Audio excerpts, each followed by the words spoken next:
Natasha and Her Illegitimate Child in a Muslim Society. A novel by Dr. A. Ahmed. Book 2. This is an intriguing epic story which resonates with love, resilience, courage, and sacrifice. Before we dive into the tapestry of the story, I would like to inform the reader that this novel has been narrated in 2 books. Copyrights. All rights are reserved.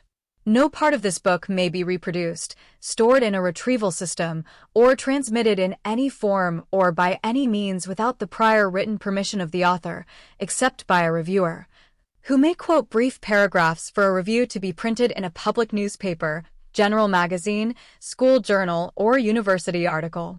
This novel is a work of fiction, but the entire story is based on the real life of a Muslim family. All names, characters, places, and events are either the product of the author's imagination or used literary. Therefore, any resemblance to real people, living or dead, events, or locales is merely coincidental. Chapter 6. The Rival Wives and Their Polygamist Husband. Although the family with whom Natasha is staying is a small one, their neighbors have the biggest family she has ever seen in her life. At first, she thought that they are 3 families in one large house. However, from Shama, she learned that their neighbor has 3 wives and 21 children. He is a polygamist. The whole family, including the father, consisted of 25 members. Some of those children are almost living in the house of Haja Fatima and Shama. From 6 o'clock in the morning till 8 o'clock in the evening, the children would be playing and running in and out between the 2 neighboring houses. In Sudan, neighbors have equal rights to each other's properties. The 2 neighboring women would share everything together except sex.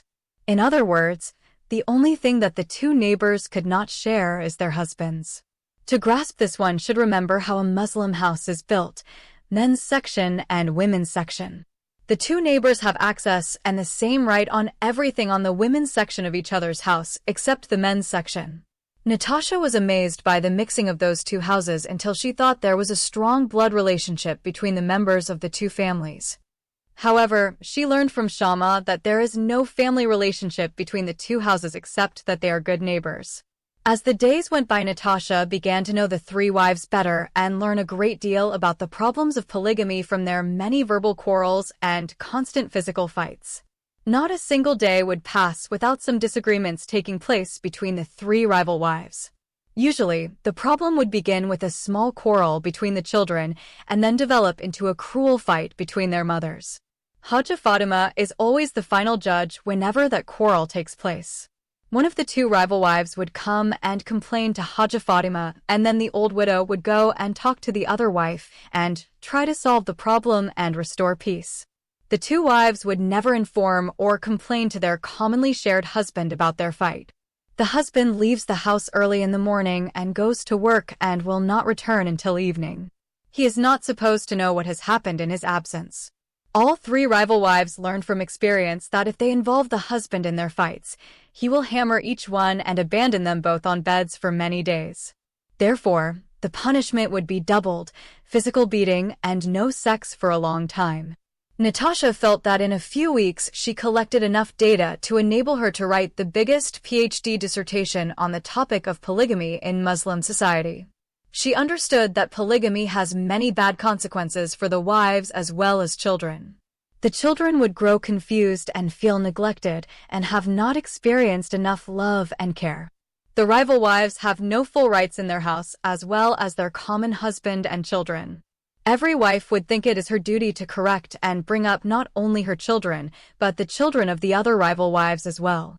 If the wife happened to be cruel, which is always the case, she would try to find any excuse to beat the children of the other wife, and that, as we mentioned, would lead to retaliation on the part of the other wife. And that retaliation would result in a counterattack and finally would engage the 2 rival wives in mercilessly hammering each other instead of the children. It is important to say that the wife might not be evil by nature, but polygamy will change her and convert her into an evil woman. Sometimes, the fight might result from jealousy due to the age and beauty differences between the many wives. Usually, most of the polygamous husbands prefer to have sex with the youngest and prettiest wife. Though not always the youngest wife would necessarily be the prettiest, But Muslim men are exceedingly obsessed with small female children. Therefore, no matter how ugly or dumb the small wife might be, she would always be preferred to the older ones. Moreover, Arab men are obsessed with virginity, and the new wife is a virgin, and sex with her will be enjoyable for a long time after she lost her virginity. Some Arab men will not marry a girl unless her parents take her to the hospital and examine her virginity and obtain an official virginity certificate produced by the best doctor. Another factor that might lead to jealousy and fight between the rival wives is the difference between the level of intelligence between the male children and the difference of beauty between the female children. For the Muslim woman to have beautiful daughters and intelligent sons are counted as great assets. Beautiful girls would be married off very quickly, and intelligent boys would go to school and obtain a good education, which would enable them to have good positions in society. One thing which amazed Natasha about those three rival wives is the great troubles each one has to take in preparing herself for sex with her husband. Each one knows her night when she will have the husband all alone on her bed. On that day, she spends the whole day preparing herself for that important night. First, she must spend a few hours removing hair from her hands, legs, underarms, and pubic hair. It is the most painful experience that Natasha had ever gone through when one day she imitated one of the wives and began to remove the unwanted hair from her body and private parts, such as her underarm and pubic hair. There is no beauty salon in many Muslim countries. Due to that, women use very primitive tools in removing hair from their bodies. They use water, sugar, and lemon to make something called halwa. Those three substances would be boiled in the oven for a long time until something like gum or glue is created. The wife would use that material to remove off the hair from her legs, hands, face, and underarms, and pubic hair. She will pour rivers of sweat and weep hot tears while she is going through that ridiculously old-fashioned self-mortification experience. Yet, another painful and cruel experience every wife has to undertake is smoking her body. Every self-respected Sudanese wife has a small hole inside the kitchen. When she wants to smoke her body, she puts some live coals in that hole and puts sandalwood on the coals. When the coals begin to burn the sandalwood and generate aromatic smoke, the woman would strip herself bare naked, cover her body with a black blanket, and sits over that hole. She sits just like someone sitting on a toilet seat. She stays for a long time until the entire sandalwood is fully consumed by the fire. During that time, while she is using that antediluvian method, she will be coughing, her tears will be running as hot acid on her cheeks, and her body is sweating like someone sitting inside a sauna. The beauty regimen begins with the hands, moving downwards to the legs, then the underarms, and finally descending to the vagina. The wife will typically be in tears while she is undergoing such self-mortification. Of course, only a married woman can go through these enhancement processes. An unmarried maiden is not permitted to touch her body in that way, especially her pussy. This restriction is imposed on unmarried girls for the fear of being sexually self-stimulated while exploring their private parts, and that may lead to masturbation or fornication. Masturbation is forbidden because the virgin may break her hymen and lose her virginity before marriage. Such a girl may be slain by her groom on his bed on their first wedding night. And if she is not killed, she will be sent back to her father's house as an unwanted whore. Yet, another self-inflicted torture that every wife must submit to is smoking her body. This experience should not be confused with sunbathing on a beach or a stint in the sauna. Most of the women in that country are as black as coals. Every self-respecting Sudanese wife must have a small hole inside her kitchen. When it is time for her beatification process, wooden coal is lit, and the embers are fed pieces of Indian sandalwood.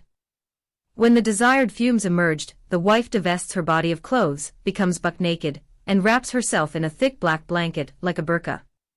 After that, she must spread her legs and sit akin to a woman sitting on a toilet bowl. She remains seated until the sandalwood is fully consumed by the burning coals. During this period, she will be coughing, sneezing, sweating terribly, with tears running down her cheeks like hot acid. This painful self-mortification will continue for hours until her body sheds rivers of sweat. Smoking the body through this primitive method cannot make it look beautiful because 90% of Sudanese women are as dark as coals. There are no discernible benefits from this primitive method. Despite this, the typical Sudanese claim it makes the wife sexier, and her body becomes delicate. Scholars researching the origin of this primitive custom have found that ancient Sudanese women used that smoke as a magical method to stir the sexual desires of men. When the smoked body woman walks on the street, men smell the sweet aroma of the sandalwood wafting off her body, associate the scent with sex, and follow her akin to a bitch in heat, welcoming all male comers. 99% of Sudanese women believe smoking themselves makes their bodies sexier. Every one of them is made to believe by smoking her naked body now, and then she makes her genitally mutilated pussy smaller, and she becomes just like a virgin. And that, as they say, shall please her husband during sex, and leads him to desire her more than his other women. The Canadian academic scholar Natasha has found there are many more steps the three rival wives have to take in their preparation for sex, but they are lesser painful and cruel than the aforementioned ones. All in all, she has found out polygamy is one of the biggest tools of abuse Islam created for men to control and abuse women.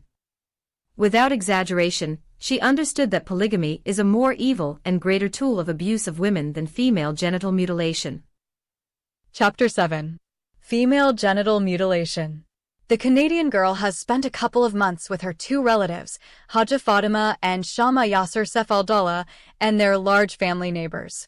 By then, Natasha and Shama have become good friends, just like real sisters. During those 2 months, the Canadian girl hardly dared to step out of the house. She spent most of her time socializing with those two good relatives and the three rival wives and their many children. In all that time, she could not see the husband of those three warring wives. She tried to convince the wives to introduce her to their commonly shared husband, but none of them was prepared to commit such a dangerous mistake. She has been told on her face that their polygamist husband might try to add her to the list of his harems because the Sharia permits him to have a total of 4 wives at the same time. Therefore, no one of them wanted to shoot herself in the foot by showing their womanizer husband such a lovely and sexy Western girl as her. The fact that the pretty Canadian girl is highly educated and none of the three rival wives has been to school would make her more desirable to their philanderer Don Juan. In the meantime, the scholar Natasha tried to learn many things about those three rival wives. She has a laptop which she brought along with her. Luckily, her laptop was in her big bag when her handbag was robbed inside that damned bus. She recorded in her laptop many details about the day-to-day life of those three jealous wives and their many children. She has no access to any internet service. She depended on her laptop and the academic information she stored in her files before she came to Sudan. Whatever academic knowledge about women in Islam she learned during her bachelor and master religious studies, she has it stored in her laptop. However, she soon discovered that the Western academic education is not revealing everything those abused Muslim women go through in their daily life in a polygamist home. The fieldwork she carried out during those 2 months equipped her with so much knowledge and great experience of polygamy. While the Canadian girl is deeply engrossed in her fieldwork on those three rival wives, something terrible happened that has almost made her stop her research and carry up her belongings and return to Canada. One day she is informed by one of the three wives that she is going to circumcise one of her little daughters. Natasha tried to convince the mother that what she intended to do to her daughter would harm her rather than benefit her. The woman is shocked when she heard that female genital mutilation harms her daughter and not good for her. Therefore, she lectured the uncircumcised Western girl Natasha on the many benefits of female genital mutilation and the danger of having an uncircumcised daughter. According to her, the uncircumcised girl will become like a wild animal when she grows up and she can't be tamed. She will definitely fall into disgrace, commit adultery before marriage, and bring great shame to her family. After that, she will either be slain in honor killing by her family, or get scourged by the Sharia court, or runs away from home and becomes a prostitute in another far city. No matter how Natasha tried, she couldn't convince the mother not genitally mutilation her small daughter. When she was in Canada, through her study, Natasha learned some information about female genital mutilation. She learned it is a required Islamic religious obligation and backed by some authentic hadiths of the Prophet Muhammad. Amatia al-Ansari narrated that a woman used to circumcise in Medina, and the Prophet said to her, Do not overdo it, because this makes a woman more favorable and it is more agreeable for the husband, Sahih al-Bukhari. Quoted in Libas pages 63 to 64 and in Istidsan page 51, Sahih Muslim, quoted in Tahara page 49, Shaltit, Kaitan al-Untha, in Liwa al-Islam, 1951, page 55. Aisha narrated another authentic hadith that the Prophet Muhammad said, "When a man sits between the four parts, arms and legs of his wife during sexual intercourse, and the two circumcised parts meet, then ghusl or ablution is obligatory." Sahih Muslim.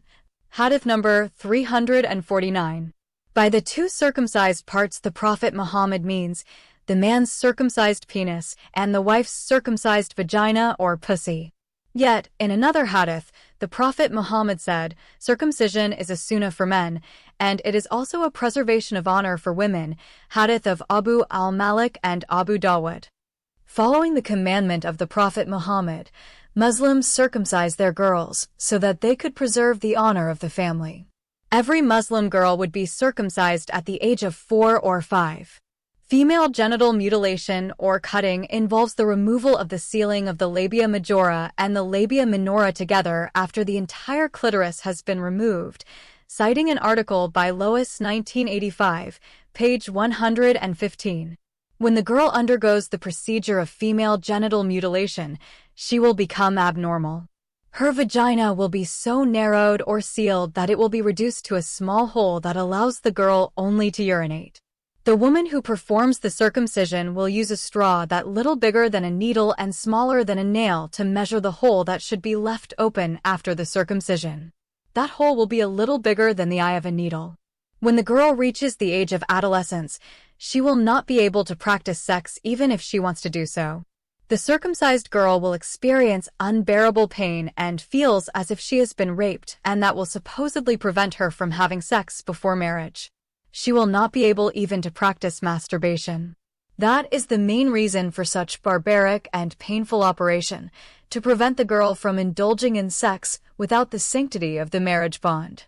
Accordingly, female genital mutilation or circumcision is meant to control the sexuality of the woman and destroy her desire for the opposite sex. It is barbaric, painful, and harms the woman.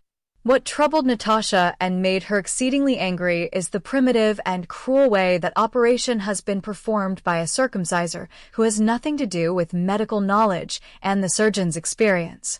As a matter of fact, that woman had never been to school or study medicine or had been trained as a circumciser. She is an illiterate woman who does not know to read and write even in her mother tongue, the Arabic language. She inherited the procedure from her mother, who got it from her grandmother, and so on. As part of her fieldwork, Natasha forced herself to attend that painful operation. The woman has subjected the 4-year-old girl to the most brutal operation Natasha had ever seen in her life. The little girl has been tied with the ropes through hands and legs. Then her mother carried her and took her to a dark room that was lit with a dim local lamp like a lantern. There is a woman who is known as the circumciser whose duty is to help women deliver their babies and circumcise small girls. The little girl does not know what they are going to do to her. Most probably she thought they wanted to squeeze a baby out of her stomach. After that, her mother removed the ropes from her legs and forced her to lie on her back. The little child began to scream. Her fear intensified when she saw the circumciser holding a sharp razor in her hand. Some circumcisers use their kitchen knives for performing the same circumcision procedure. The 4-year-old girl's mother closed her mouth to stop her from screaming. The child is so terrified when she thought the woman is going to slice her throat with the razor. The neighbors, Haja Fatima and Shama, who happen to be inside the room, are asked by the mother to help. Neither of the other 2 rival wives nor their grown-up daughters would lend a helping hand on such an occasion. Even Natasha refused to help when she was asked by the mother. Each one of the 2 widows held one leg of the child and spread it as far as possible. The child could not scream because her mother was putting both hands on her mouth. The circumciser began to examine the private parts of the child. She used wet cloths to clean up the tiny vagina of the small girl. Those clothes have been soaked into normal hot water. The woman does not use any freezing nor anesthesia or apply anything else except the water. Then she began to cut off the child's clitoris and slice her labia majora and labia minora. Although 3 grown-up women are holding the child, still the terrible pain made the child struggle for relief and release from that unbearable torture. After removing those organs, the circumciser used a reed to measure the hole that should be left open after the operation is over. The pain increased to an unbearable state when the circumciser began to seal the 2 sliced parts of the labia majora and labia minora together. The blood is gushing out of the child's private parts like red liquid. Both hands of the circumciser are smeared with blood. Even the blood reached the clothes of her mother, Haja Fatima, and Shama. The child fainted before the stitching of her 2 labias is completed. Natasha always shudders and terrifies whenever she remembers that primitive, barbaric, and painful operation of female genital mutilation. After witnessing that inhumane operation, Natasha decided to return to her country and forget about doing any further fieldwork among those backward and primitive people. She has somehow restrained her emotions and stayed behind. She understood that if she runs away from those horrifying experiences, she will abandon those poor children and those victimized women. She felt it was her duty and divine calling to witness those evil practices and later expose them and let the entire world know about them. After witnessing that cruel and evil operation, Natasha wondered why the feminists in the West do not speak or condemn such evil practices. Why do the Muslim feminists always try to deny and hide those practices and falsely claim they have nothing to do with Islam? Many of them say female genital mutilation is an African custom and has no Islamic authoritative justification. They purposely ignore the above-quoted authentic hadiths of the Prophet Muhammad, which encourage and endorse female genital mutilation. If such evil practice is an African custom and predated Islam, then why the Quran and the hadiths did not abolish and discourage it? Why such an evil custom is only practiced by Muslims who are living in the Middle East, Africa, and in some Western countries?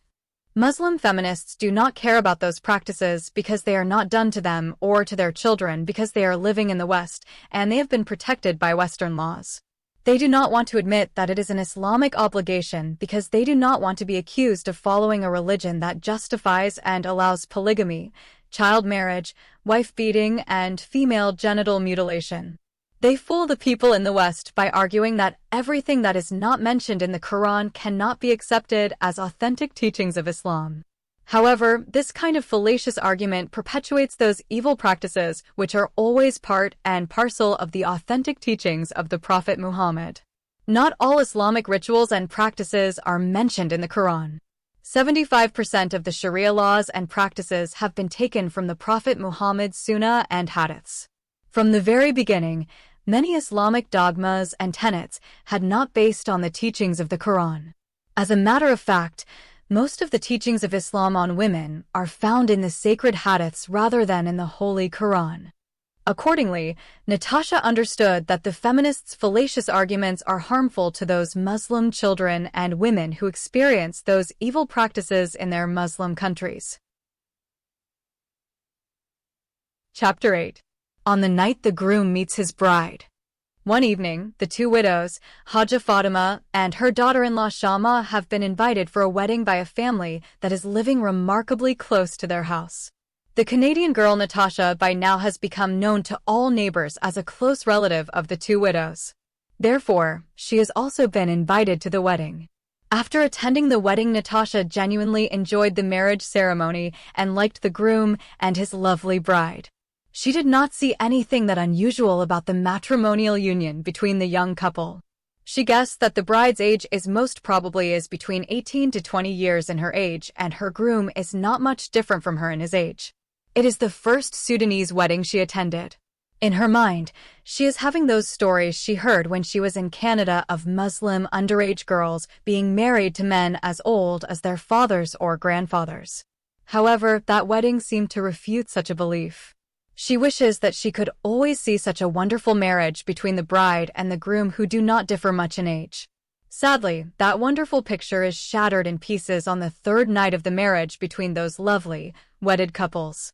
The 3rd night is called the night of entering or penetration.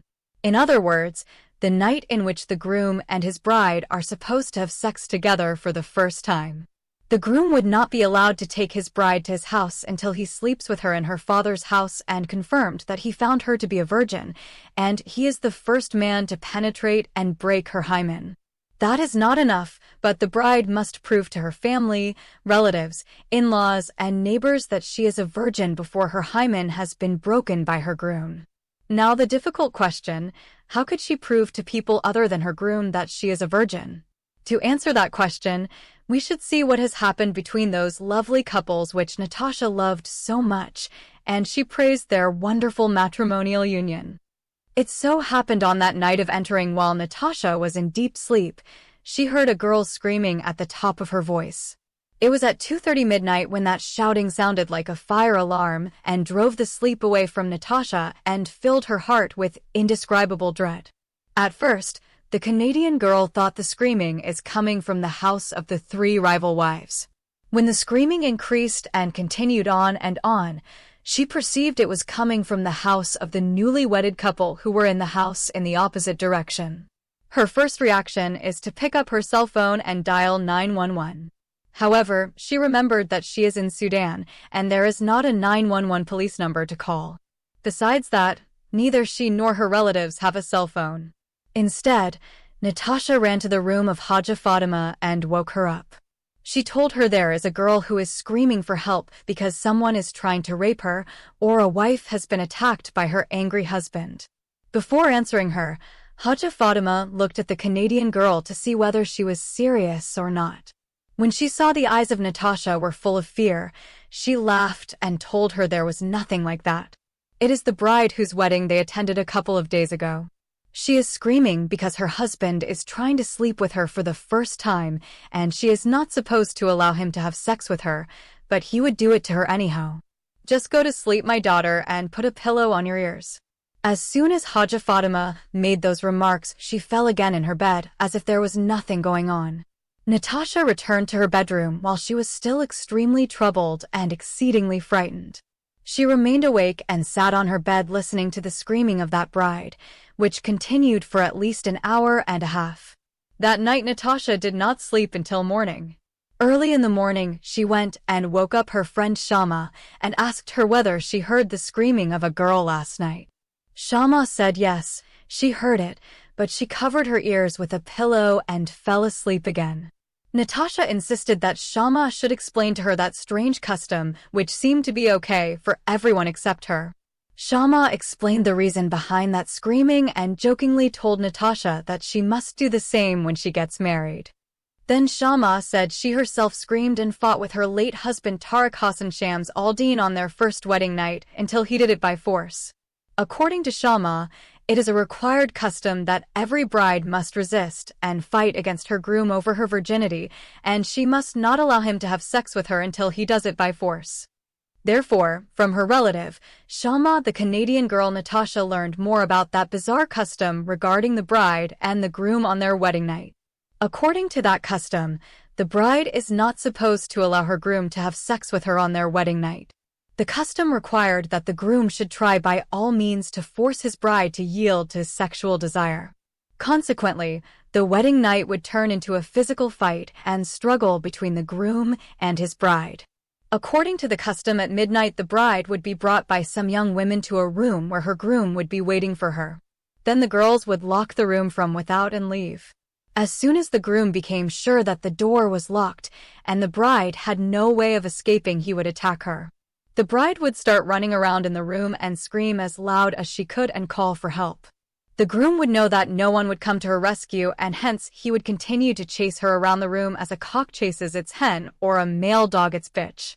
When the groom succeeded in catching the bride, then the real physical fight would begin. It would not be just a small fight, but a real one in which each of them would apply full strength. The bride should fight with her hands, legs, and teeth. She should scratch, kick, hit, and bite the body of her groom. The groom, in addition to his self-defense, is supposed to tear off the bride's clothes. Though he might succeed in stripping her fully naked, he still has to face the difficulty of forcing her to yield to his sexual desire. Meanwhile, the bride would continue to fight and defend her virginity until the last soldier she has would fallen dead. Although the groom might be able to force his bride to give up her struggle and surrender to his physical strength still, he would face another difficult task. To explain the last difficulty that the groom would face on his wedding night, we need to retell what we had said about the female genital mutilation. According to the Prophet Muhammad, circumcision is a law for men and a preservation of honor for women, Sunan Abu Dawud. Following the commandment of the Prophet Muhammad, Muslims circumcise their girls when they're small so that when they grew up, they might preserve the honor of their families. Every Muslim girl would be circumcised at the age of 4 or 5. Female genital mutilation or cutting involves the removal of the sealing of the labia majora and the labia minora together after the entire clitoris has been removed, citing an article by Lois 1985, page 115. Some Muslims argue that those private parts which the circumciser would excise during the circumcision would grow again. This is not true. Those parts will never grow again. Once the clitoris and the labias are removed, they are gone forever. When the small girl undergoes the female genital mutilation, she would become abnormal. Her vagina would be so narrowed or so sealed that it would be reduced to a small hole that allows only the girl to urinate.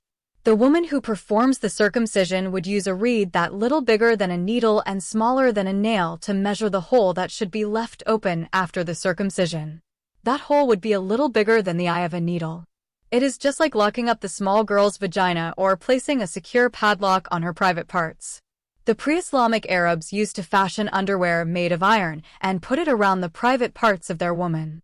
When their women were taken as captives, their captors might not be able to rape them. The same idea passed on to Muslims and practiced today even in an eviler way. Instead of putting a lock around the privates of the woman, in Islam, the lock is placed in the girl's vagina. Therefore, when the girl reaches the age of puberty, she will not be able to practice sex even if she wants to do so. The circumcised girl will experience unbearable pain as if she has been raped, and that would prevent her from having sex before marriage. She will not be able even to practice masturbation. Sometimes, the hole becomes so small that the groom will not be able to insert his finger in his bride's vagina. The man's erected phallus is too large to go through such a small hole. Therefore, female genital mutilation or circumcision is meant to control the sexuality of the woman and destroy her desire for the opposite sex. On her first wedding night, the circumcised girl will experience terrible pain and feels as if she has been raped. In many cases, men could not be able to penetrate until their brides were taken to the hospital. Those genitally mutilated girls would undergo surgeries to widen their vaginas so that their husbands could have sex with them. Sometimes, a groom might scare that the people might think that he is sexually impotent or gay, so he would do everything he could to penetrate inside the vagina on his wedding night. There are reports of cases where the grooms used knives or a pair of scissors to widen their brides' vaginas. Despite this animalistic attack, still, this evil custom is not considered to be rape. Before we tell the morals behind such harmful customs, we must mention their bad consequences. In so many cases, the wedding night of the honeymoon ended in the hospital with serious injuries, not only to the bride but to the groom too. Sometimes, the bride might be healthy and stronger than her groom. Therefore, there were cases in which brides had broken the hands or legs of their grooms. Broken teeth and rips were common injuries among the defeated grooms by their strong brides. In exceedingly rare cases, a defeated groom was forced to scream for help. If there are no morals behind such a bizarre custom, then we might conclude that it was taken from beasts.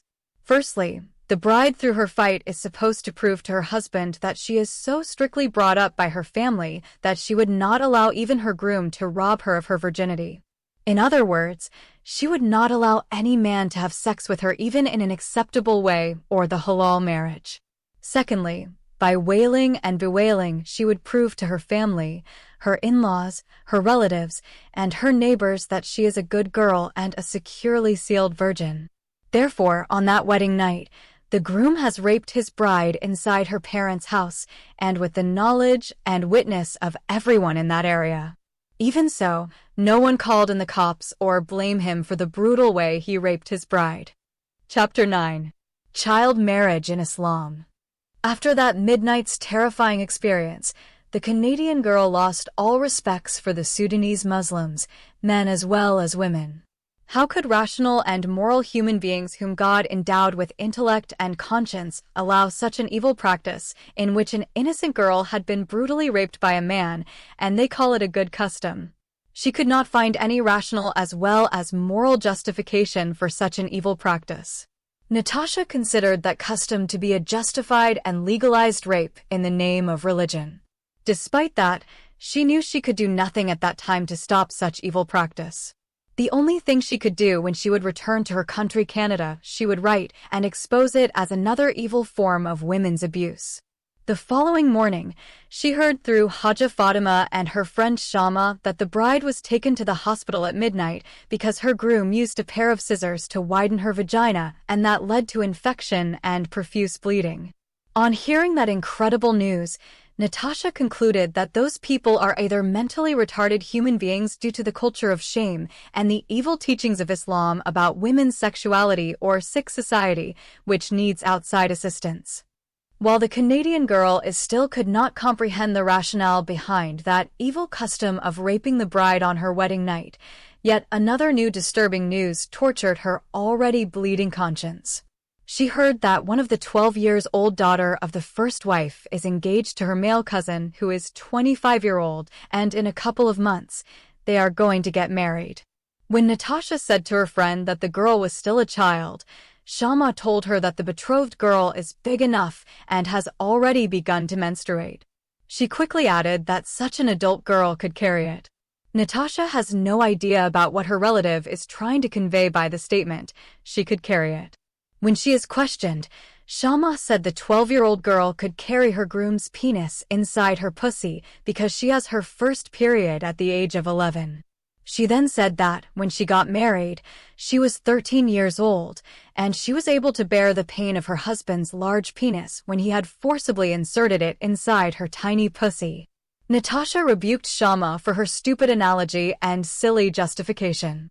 Then Shama said, according to Sharia, the Muslim girl becomes marriageable at the age of 9, and therefore she could be given in marriage at that childhood age.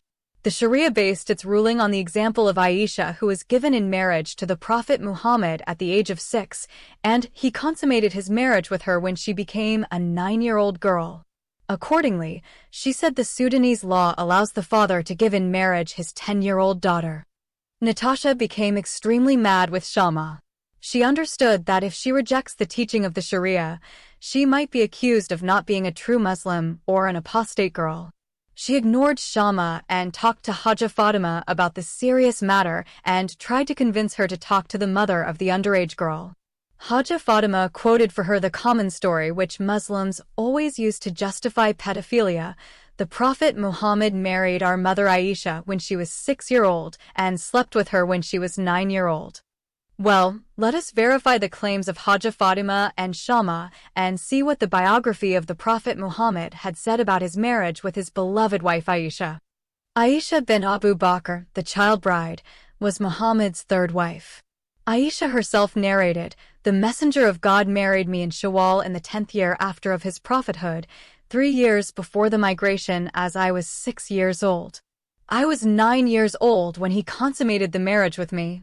Ibn Hisham holds that Muhammad married her when she was 7 years old and consummated the marriage with her when they were in Medina when she was 9 years old. The Messenger of God did not marry any other virgin but her. Aisha narrated, "The Messenger of God married me when I was still playing with the dolls.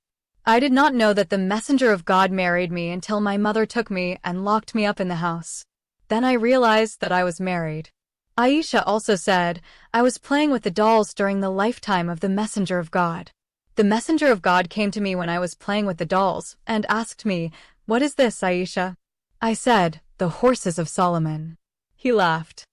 I would be playing with my dolls," narrated Aisha, "with the small girls who were my friends, and the Prophet would come in and they would slip out of the house, and he would go out after them and bring them back, for he was pleased for my sake to have them there.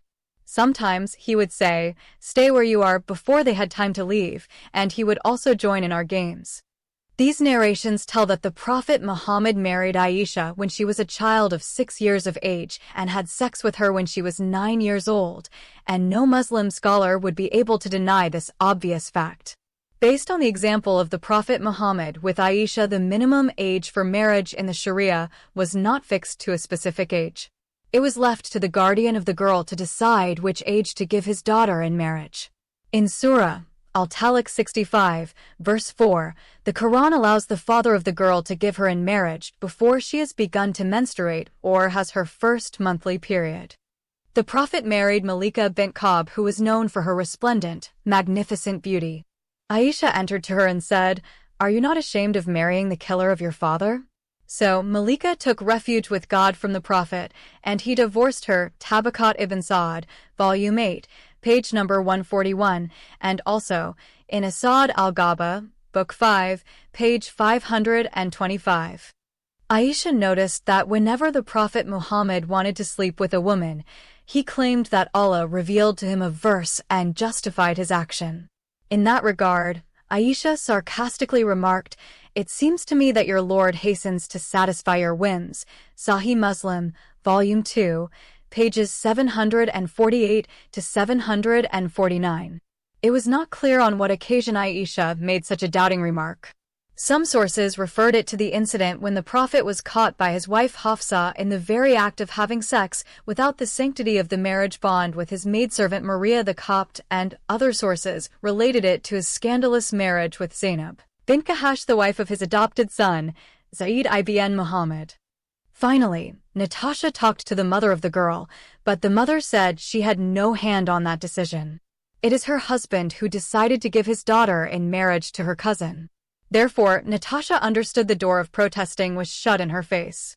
This serious matter is so disturbing and torturing her conscience. More disturbing than the act of marrying and raping a child is the fact that Muslims today defend the practice of pedophilia and find the religious authority to back up their defense.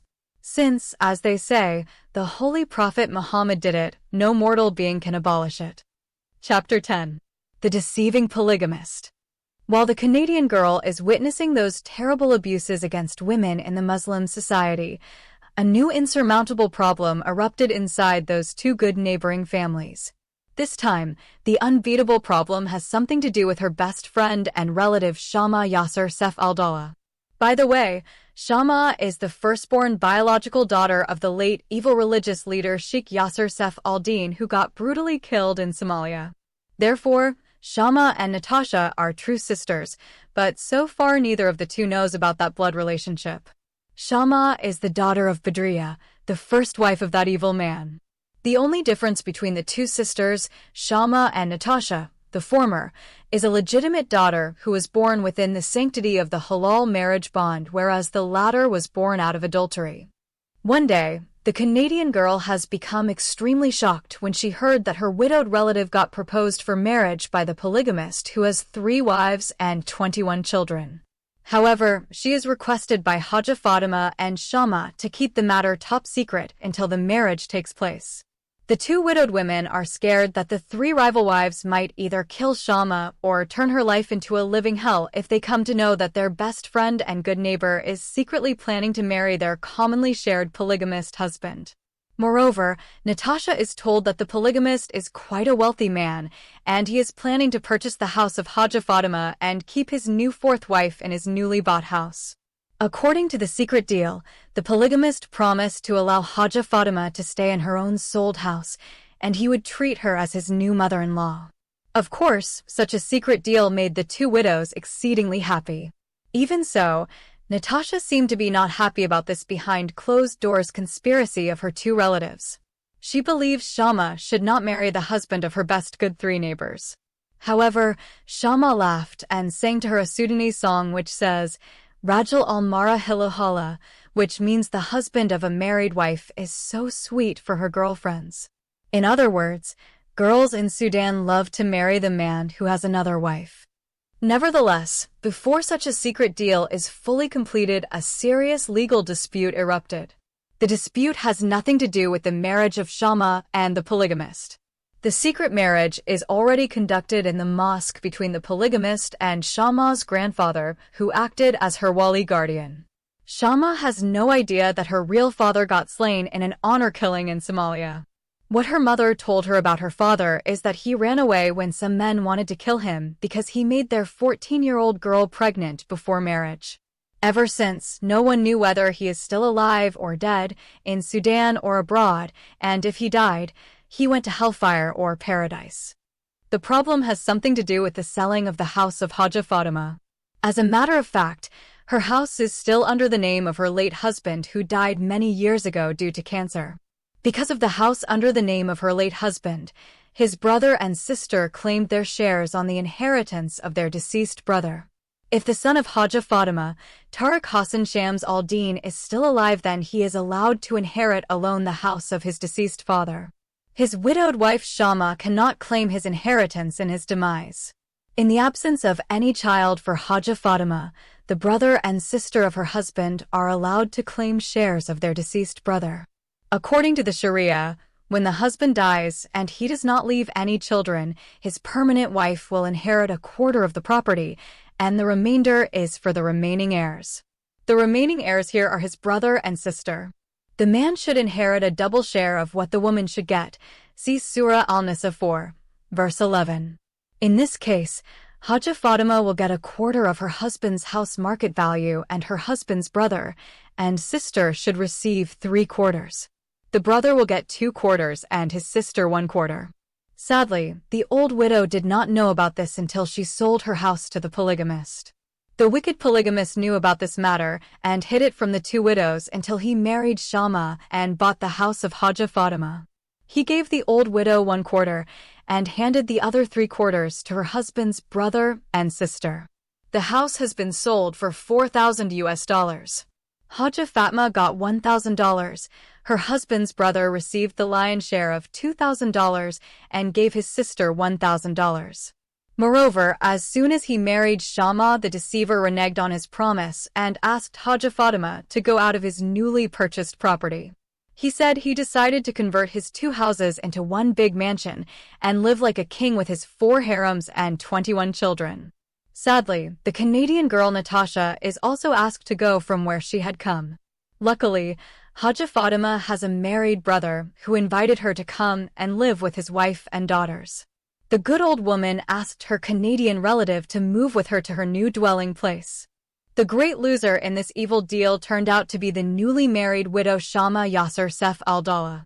As soon as her former mother-in-law and friend Natasha left, the 3 rival wives defied the authority of their commonly shared husband and mercilessly hammered the shit out of her and left her half dead. After that brutal beating, she was rushed to the hospital by her new man. Of course, the angry husband had beaten his 3 wives for defying his authority by attacking his new lawful 4th wife. After she got discharged from the hospital, Shama went back to those angry wives and lived between them as a new unwanted rival wife.